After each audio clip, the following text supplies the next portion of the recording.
For the IELTS exam, you have two writing tasks, and you start with task number one, which involves writing a letter. So in this lecture, I'm going to explain to you the basic fundamentals behind writing task number one for the general exam. So first of all, let's take a look at the table of contents so that you have a really clear understanding of what we're going to do in this section of the course. After this introduction, we're going to proceed with giving you some rubric advice. A lot of students don't know how to move their score up the rubric. They've been stuck at a 6 or stuck at a 6.5, and they don't know how to move their score up the rubric to a 7 or an 8. And so there's going to be a lecture that basically gives you the advice so you can achieve that goal. Afterwards, we'll move into the different letter types and an identification exercise where you have to identify the type of letter that you're going to have to write. Then we're going to outline the letters, and following that, we'll go through the general writing process. We'll wrap things up by writing introductions and body paragraphs so that you know exactly how to do the general letter task number one. So here's some basic information. You know, for the IELTS exam, they're going to give you both writing tasks at the same time, and you're going to have a total of 60 minutes. Now, they don't tell you spend this much time on task number one and this much on task number two. But generally speaking, you want to spend 40 minutes on task number two and 20 minutes on task number one. The main reason why is because task number one is only worth 33%, and task number two is worth 66% of the score. So task number two is worth double. Now, the standard rules of writing apply to task number one and task number two. In regards to scoring and grading criteria, you heard me just talk about how task number two is worth double task number one. And so when we're looking at the scoring system, if for task number one you score an 8, and then task number two you score 6, your final score is 6 plus 8, because task number two is scored twice, and that's how some of you are getting a 6.5. You have to make sure that you do a great job on task number two. Some of you invest too much time in task number one, taking 25, 30 minutes to write task number one, and then you take away from your ability to write task number two, which is worth double the points. So what some students do, and I think it's a pretty good idea, is they may start with task number two first. Start with task number two first because of the weight difference. Put the time in to doing a great job on task number two, and then move to task number one. Now, if you're able to confidently complete task number one in, let's say, 17 minutes, then it's perfectly fine. Do task number one first, and then shift over to task number two. Now, in regards to the grading criteria, there are 4 grading criteria: task achievement, coherence and cohesion, grammatical range and accuracy, and lexical resource. Now, there's a separate lecture that solely goes over the rubric itself and explains to you how to move your score up the rubric, because that's what you have to know how to do. A lot of you are just keep doing the same thing over and over and over again and think magically that the result will be different. And you keep getting a 6, a 6, a 6, a 6 over and over and over again. And that's because you don't know how to do the things to move your score up the rubric. You're not practicing the things to move your score up the rubric. And so in that lecture, I'm going to really teach you how to do that. So here are some general writing task number one tips and advice. First of all, you're going to do 4 separate paragraphs. Really, it's more like, I guess, 5 parts, we can say. But you have an introduction.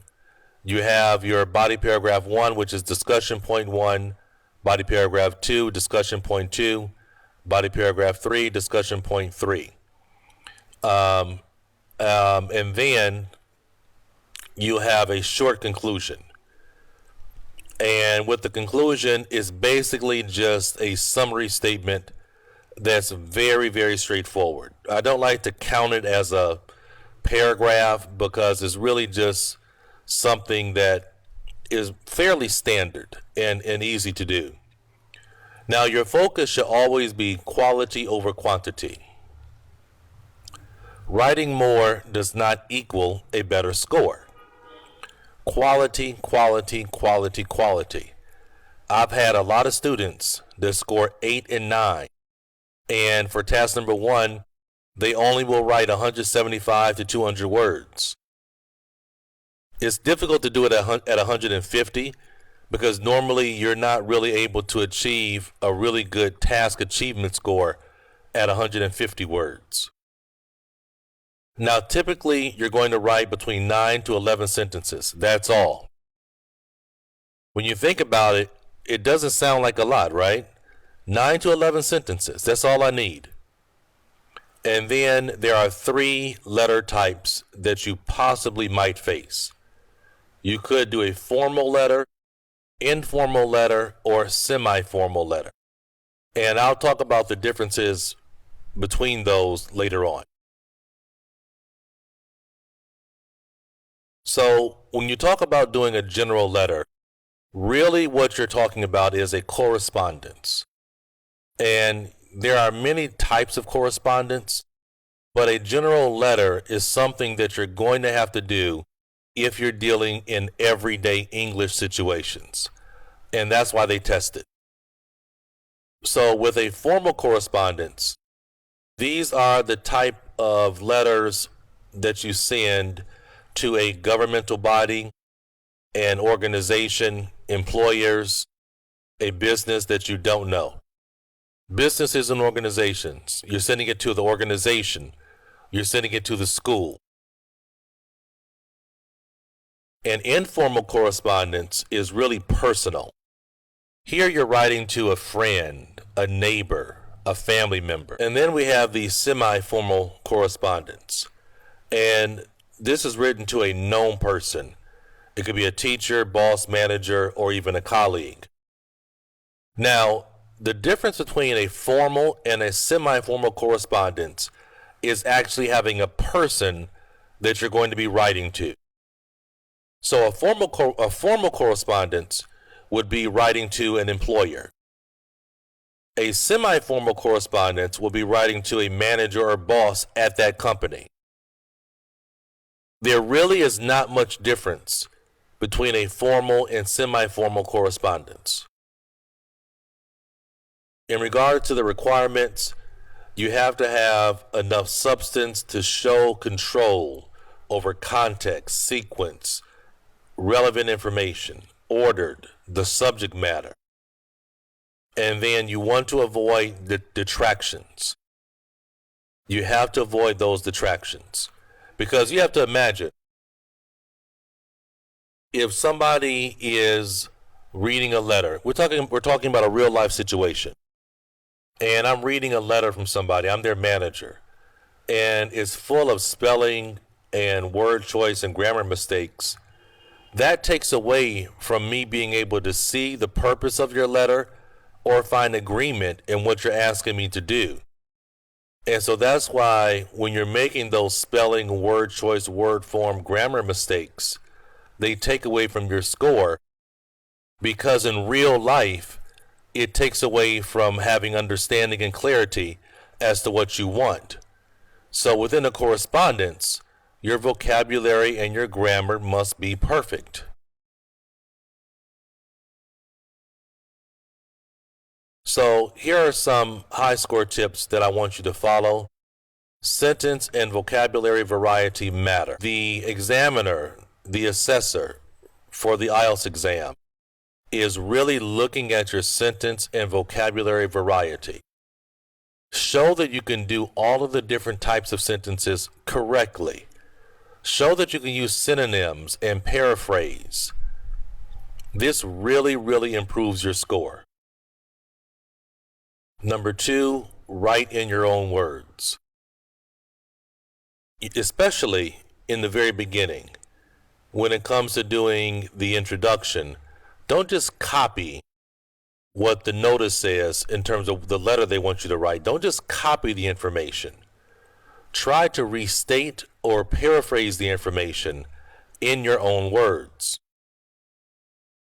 And then finally, number 3, examiners love mistake-free sentences.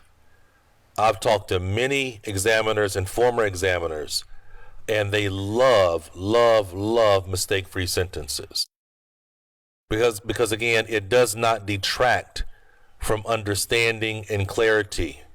So one of your goals should be to have the majority of your sentences be 100% mistake-free. Many times students are stuck at a score of a 6 or a 6.5 because they are unable to write mistake-free sentences.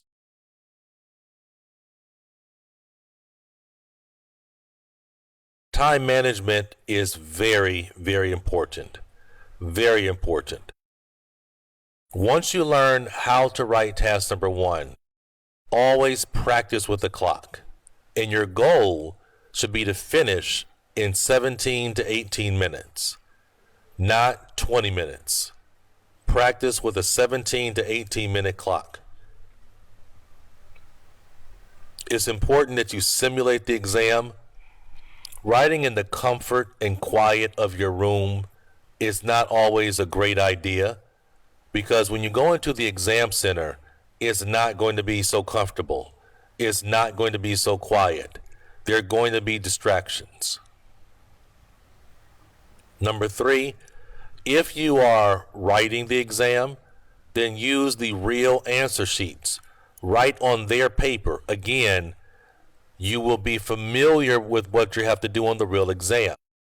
This really helps to make you comfortable. Number 4, I want you to learn how to attack the rubric. You are always writing to the rubric. You're trying to attack the rubric, making sure I'm doing everything that qualifies me for an 8. And then number 5, simulate exam pressure. Sometimes if you have 3 or 4 friends that are taking the exam, all of you get together, sit right next to each other with a clock, and practice doing the exam, practice writing. See how it is with having a person sitting in front of you, behind you, next to you.